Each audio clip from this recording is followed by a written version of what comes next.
Hi, I'm Bob Rubart with the Oracle Technology Network, and my guests this morning are winners of one of a series of cloud-native application development hackathons Oracle has been hosting in cities across the U.S. and Canada. Hi, my name is Tatyana Tsymbalenko, and I work for FDM Group, mainly delivering training in Java technologies, but also participating in research and development. Hi, my name is Andrew Romear. I'm a senior consultant here at FDM, and I also am a technical trainer. I train and I also go on site for different clients for software development roles. All right. Well, thanks for joining me this morning. So let's talk about the hackathon that you participated in. You folks are in New York City. You participated in the Node.js Hackathon that was held in August. What prompted you to participate in that particular hackathon? Well, we love getting out there and exploring new technologies. We don't really particularly know much about Node.js, but we are deep in Oracle. We use Oracle databases as well as Java daily. So, just the two, well, I guess the three combined, it was a no-brainer for us. Yeah, I first heard about this from Andrew, and it was really exciting to see a one-day event. Nothing too excessive, just one day. It was an introduction to Oracle Cloud, it was an introduction to Node.js, a little bit of coding, a little bit of learning about the platform you guys have on your cloud offerings, and yeah. Have you participated in other hackathons before this? No, that was my first. Oh, okay.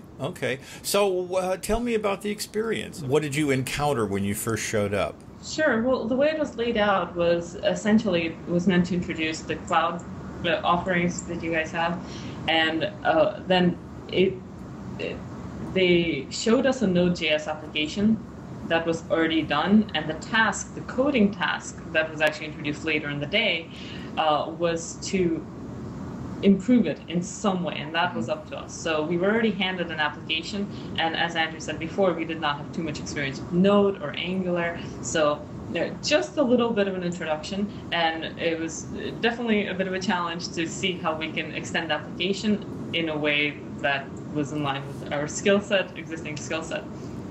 And then we got some time to code, and that was it. And there was also a second part of the hackathon. Right. How could we improve our current job or our, what we do using Oracle Cloud technologies? How can we bring business value to our organization using Oracle Cloud? So it was a two-parter. We got about, I think, a couple of hours for both. So like after lunch until about 4 o'clock.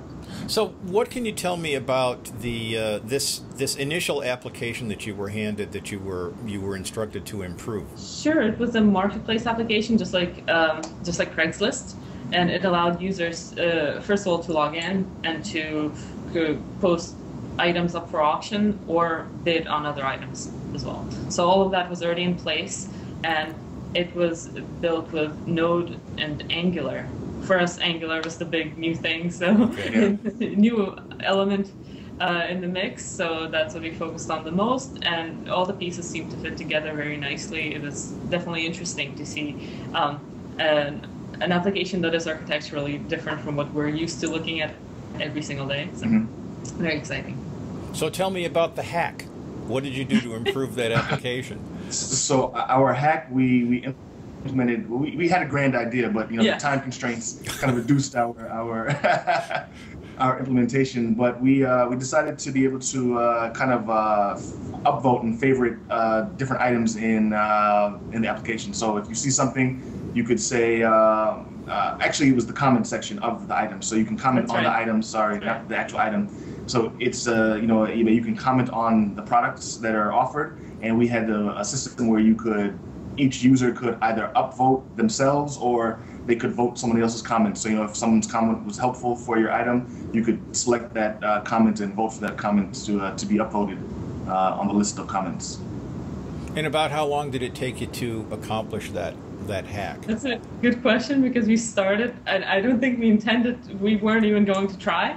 And I think we spent an hour not trying, and then suddenly it hit, wait, can we quickly get this together? And then we actually got it. I think it took us about an hour. It took us about an hour, yeah. It actually all finally clicked by the time it was time to present We're like, oh yeah, perfect. Yeah, it was 30 minutes of, wait, do we understand enough of this to get something together? Yeah. And 30 minutes of, yes, we do. This is gonna happen.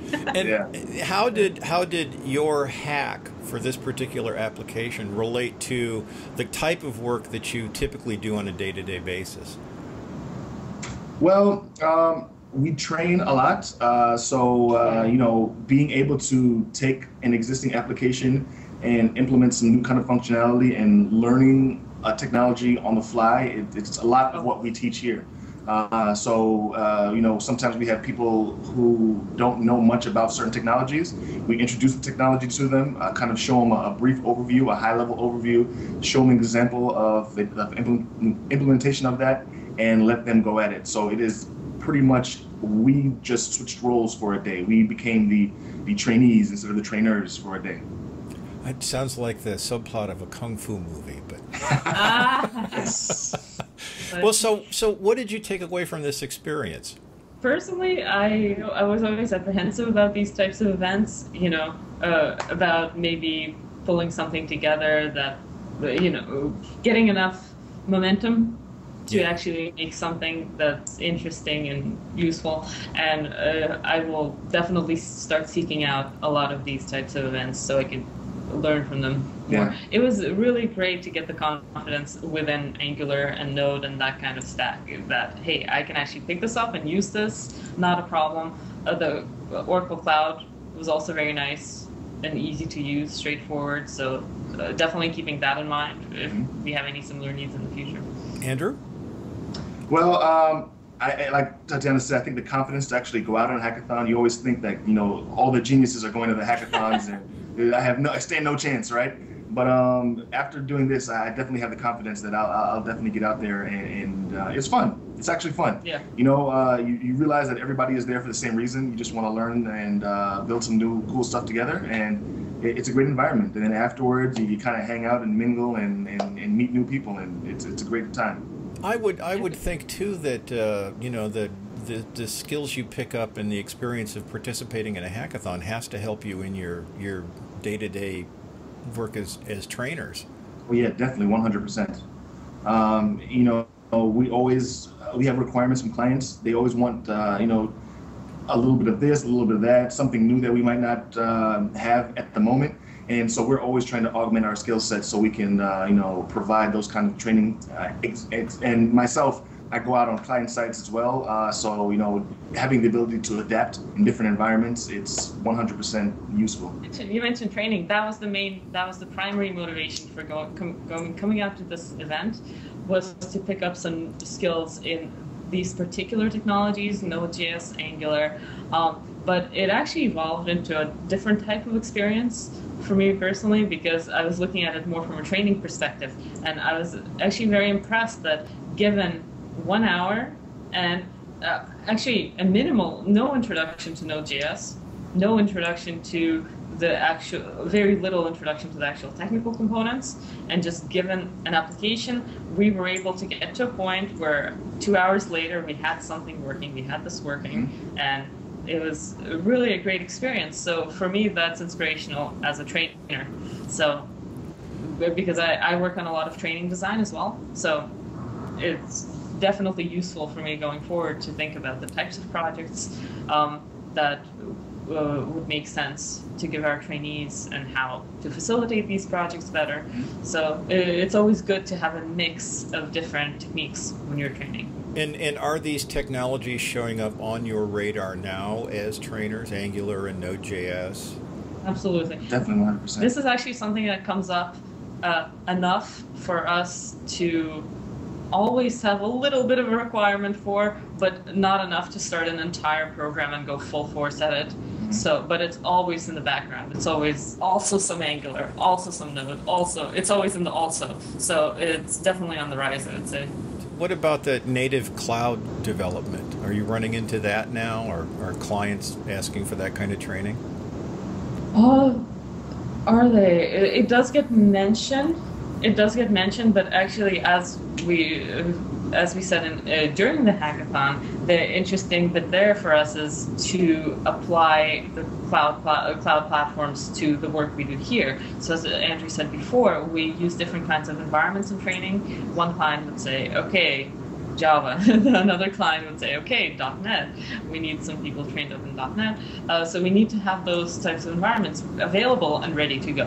And what we have available on our standard build does not cover all bases. So we actually use cloud platforms to cover a lot of, to cover other technologies that we might not want to support on our infrastructure here. Mm-hmm. Sure. We can spin up a service just for a few months while we're training a particular technology, and then break it down at the end, and just continue like that. Spin up depending on the technologies that our clients are required. We always have some small niche classes that run off on the side, and those are really hard to get an accurate build on, because then you have to take an entire classroom and break that classroom down and add to a build, and it's not really feasible. But with cloud technology, it definitely is. You can spin up in an environment. Anyone can have access anywhere, and break it down when you're done. Yeah. So. And as an international company, that's essential. Mm-hmm. Sometimes training would be taking place in Hong Kong or Canada, and we would have to support that, given our resources. So that flexibility is essential, and having cloud services ready to use just opens a lot of doors for us, which is great. Yep. So now that you've had an introduction to hackathons, you mentioned that you're looking forward to doing more of these kind of things. Is there another hackathon on your radar right now? Yeah, we were speaking to. Right. Yeah, go ahead. I forgot his name. The gentleman, he's from Oracle. Oh man. Somebody at the hackathon from Oracle. Mm-hmm. He was organizing. Was it Paul? I think it might be Paul. He is organizing another hackathon on microservices. Yeah, okay. We're excited. We're waiting for that. Yeah, this series of hackathons, which the one you participated in was part of, they alternate between Node.js and Java microservices. Yeah. So you're going to get in on the microservices action too. Wait. Yeah. That's the one I'm waiting for. Yeah. Cool. Well, folks, thanks for taking time to talk to me this morning, and good luck at the next hackathon. Thank you so much. You.